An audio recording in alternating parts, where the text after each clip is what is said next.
On se retrouve pour la preview du dernier groupe de cet Euro, ce qui signifie que l'Euro 2024 commence dès demain. Bonjour à tous et bienvenue sur Ballopé, je suis ravi de vous retrouver pour une toute nouvelle vidéo, la dernière de cette grande preview de l'Euro 2024 avec aujourd'hui le groupe F, groupe du Portugal. On va prendre le temps d'en parler, mais avant cela, comme d'habitude, le petit like, le commentaire, l'abonnement également, on n'est pas loin de la barre des 100 abonnés, donc n'hésitez pas à partager un maximum autour de vous. Et maintenant que cela est dit, parlons de ce groupe F, groupe donc du Portugal, qui est grand favori de ce groupe, également grand outsider de cet Euro 2024, mais derrière c'est très ouvert entre la Tchéquie, la Turquie et la Géorgie. Parlons donc d'abord de cette équipe du Portugal, grand favori de ce groupe, qui a un historique très important avec l'Euro. Vainqueur en 2016, on s'en souvient, face à l'équipe de France, une victoire 1-0. Finaliste malheureux en 2004, une défaite à domicile en finale face à la Grèce 1-0. Elle reste cependant sur un minima 4 demi-finales sur les 6 dernières éditions. Une équipe donc qui performe sur la scène européenne, même si elle reste sur un Euro mitigé avec une 3e place dans le groupe de la mort avec la France, l'Allemagne et la Hongrie, et une délignation dès les 8e de finale face à la Belgique. Parlons maintenant de la dynamique de cette équipe du Portugal, dynamique mitigée avec d'abord la fin de l'ère Fernando Santos qui a qualifié difficilement le Portugal pour la Coupe du Monde. Le Portugal a dû passer par les barrages en finissant 2e de son groupe derrière la Serbie, un Final Four de barrage où elle a battu successivement la Turquie puis la Macédoine du Nord, avant une Coupe du Monde plutôt réussie pour le Portugal, avec notamment cette écrasante victoire 6-1 face à la Suisse en 8e de finale qui permettait au Portugal d'asseoir sa position de favori à la victoire finale avant cet échec total en quart de finale face au Maroc, une défaite 1-0 face à une équipe combative du Maroc, mais ça avait sonné la fin de l'ère Fernando Santos qui a été limogé à la fin de cette Coupe du Monde, lui qui a eu à gérer le cas Ronaldo lors de cette Coupe du Monde, commencé en tant que titulaire avant de doucement glisser en tant que remplaçant. Ça avait créé des remous au sein du groupe portugais et ça avait coûté la place de Fernando Santos, remplacé, comme vous le voyez, par Roberto Martinez, ancien sélectionneur de la Belgique, lui aussi, qui a connu un gros échec du côté de la Belgique en Coupe du Monde, éliminé dès les phases de poule de la Coupe du Monde 2022. Mais Roberto Martinez a réussi à reprendre en main cette équipe portugaise avec 10 victoires en 10 matchs de qualification, premier de son groupe haut la main avec 36 buts marqués pour seulement 2 encaissés. Une impression visuelle exceptionnelle du Portugal, seulement 2 défaites en 15 matchs. C'est en plus dans des matchs amicaux face à la Slovénie et face à la Croatie récemment en match préparation pour l'Euro 2024. Le seul doute que peut avoir les supporters portugais, c'est Roberto Martinez. Ce sont ses choix qui créent la polémique dans le pays. Et on va le voir avec la liste du Portugal, qui est une liste magnifique, avec peut-être le meilleur potentiel offensif. Regardez-moi cette ligne d'attaque.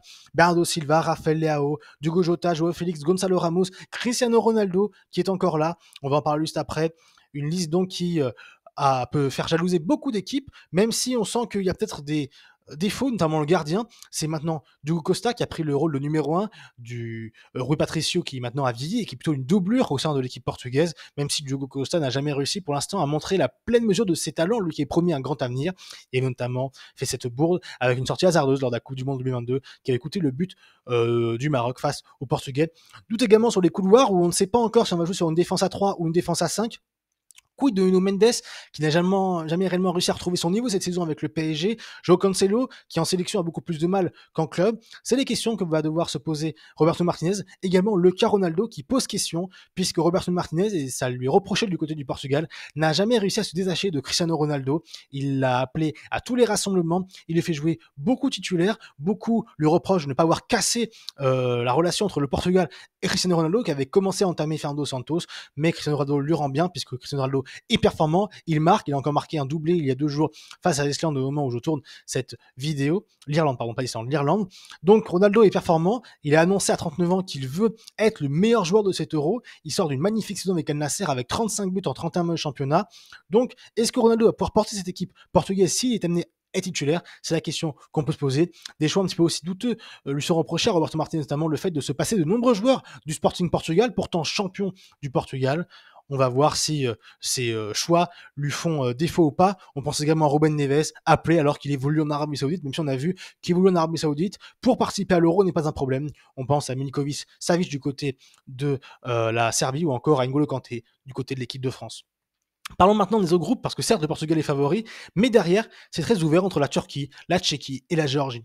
La Turquie d'abord, 3e participation de suite à l'Euro. On se souvient de cette épopée en 2008 qui avait amené l'équipe turque en 8e de finale, éliminée 3-2 par l'équipe d'Allemagne. Elle avait été éliminée dès le premier tour de l'Euro 2021, alors que beaucoup voyaient en elle l'épouvantail de la compétition.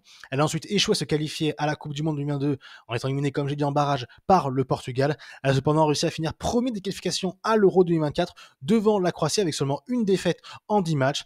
Et évidemment, ce qui va être suivi du côté de la Turquie, c'est la pépite du Real Madrid, Arda Güler, qui reste sur une bonne fin de saison avec les Madrilènes, il était performant en championnat en étant décisif.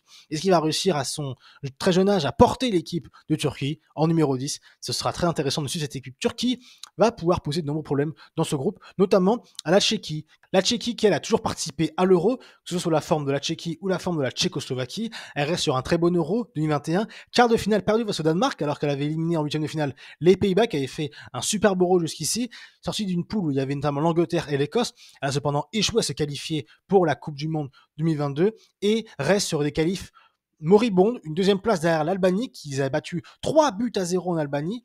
La Tchéquie donc arrive avec moins de certitude, même si elle a un jeu discipliné. Patrick Schick, son buteur, qui a fait une bonne saison en sortie de banc avec Leverkusen et qui reste tout de même sur une compétition de meilleur buteur à l'Euro 2021 avec 6 buts, il me semble. Donc attention à cette équipe de Tchéquie, même si elle arrive moins en confiance tout de même qu'à l'Euro 2021. Est-ce que la bande de Thomas Souček pourra arriver à faire quelque chose dans cet Euro? On verra ça dans mes pronos. Parlons maintenant du dernier, on va dire, la dernière équipe de ce groupe, et qui est une équipe très très intéressante et que je vais suivre particulièrement, c'est la Géorgie. Pourquoi? Géorgie, première participation à une compétition internationale de son histoire, elle qui a souvent était, on va dire, l'équipe faire valoir dans les groupes de qualification où elle finissait dernière, où les grosses équipes lui roulaient dessus. Elle a réussi d'abord à accéder au barrage de l'Euro 2021, avant d'être éliminée en barrage par la Macédoine du Nord, qui elle participait également à l'époque à son premier Euro. Elle a fini première de son groupe de Ligue Nations dans la Ligue C en 2023, ce qui lui a permis de se qualifier pour les barrages à l'Euro, même si elle a fini quatrième de son groupe de qualif, un groupe compliqué où il y avait notamment l'Espagne, l'Écosse ou la Norvège. Et dans ce barrage, elle a réussi à éliminer la Grèce alors qu'elle n'était pas du tout favorite. Elle a gagné au tir au but et permettra donc à tout un pays de vibrer pour sa première compétition internationale.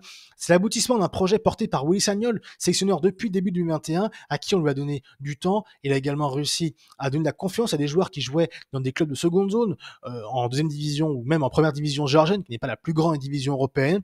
Et dans cette équipe, il y a de très grandes individualités. Et évidemment, Kvaratskhelia du Napoli, Miko Tadej a fait une très bonne fin de saison, Mamardashvili, un très bon gardien jeune du côté de ses Valence que beaucoup voient partir cet été pour un grand club. Donc attention à cette équipe géorgienne qui en plus a, depuis l'arrivée de Willy Sagnol, passé dans une équipe qui joue en 3-4-2-1 avec des pistons qui sont avant tout des milieux de formation et qui donc sont des joueurs capables de jouer. C'est un jeu beaucoup plus ouvert qu'à l'époque où la Géorgie jouait essentiellement en bloc bas. Maintenant la Géorgie tend à être plus protagoniste et face à des équipes comme la Turquie ou la Tchéquie, ça peut, pourquoi pas, réussir à cette équipe de Géorgie.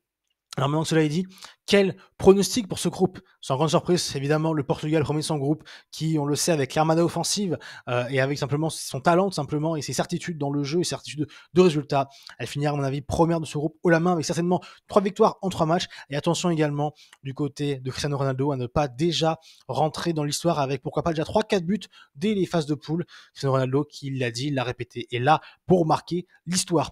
Derrière, je vois la Turquie, mine de rien, réussir à tirer son épingle du jeu et finir deuxième, se qualifier en huitième de finale, parce que la Turquie a raté son Euro 2021 alors qu'elle était attendue. Elle est moins attendue, on le sait, pour cet Euro, mais peut-être l'esprit de revanche, le talent également, avec Arda Güler, qu'on va surveiller de très très près. Cette équipe Turquie a beaucoup beaucoup de qualité. Troisième, je mets la Tchéquie, mais qui pour moi finira tout de même troisième, parmi les meilleurs troisièmes en tout cas, et donc sera qualifié en huitième de finale. Pourquoi? Parce que je vois dernier la Géorgie qui aura certainement beaucoup d'envie, l'envie de bien faire, l'envie de montrer de belles choses, mais qui, je pense, pour une première compétition internationale, le manque d'expérience va payer. Et je vois malheureusement la Géorgie perd ses 3 matchs. Ça expliquerait donc que la Tchéquie aurait au moins 3 points et avec un match nul ou une différence de but peut-être avantageuse pourrait faire partie des 4 meilleurs troisièmes. Donc voilà pour moi comment se finira le groupe F. Dites-moi vous en commentaire ce que vous en pensez. Est-ce que pour vous le Portugal sera facilement premier de son groupe ou est-ce qu'elle sera un petit peu concurrencée par la Turquie ou la Tchéquie? Est-ce que vous voyez même pourquoi pas la Géorgie créer la surprise et atteindre les huitièmes de finale? Faites-le moi savoir en commentaire. En tout cas, je voulais vous remercier d'avoir suivi cette grande preview 2024 pour l'Euro. J'ai été ravi de travailler sur ces vidéos. J'ai essayé d'être le plus factuel, le plus informatif possible pour que vous ayez toutes les clés de cet Euro 2024. Donc si cette grande preview vous a plu, n'hésitez pas, comme d'habitude, à me soutenir par le like, le commentaire ou l'abonnement. Toutes les vidéos de toutes les previews sont disponibles sur la chaîne. Et moi, je vais vous donner rendez-vous demain soir pour le débrief du premier match de cet Euro 2024, Allemagne-Écosse, à l'Allianz Arena de Munich. Ça va être exceptionnel. On va passer un mois formidable sur la chaîne avec cet Euro 2024. Donc voilà, hâte d'être avec vous demain soir. Sur ce, je vais vous laisser. Vous souhaiter une bonne soirée, une bonne journée, une bonne nuit selon le moment où vous me regardez. Et n'oubliez jamais, vive le foot.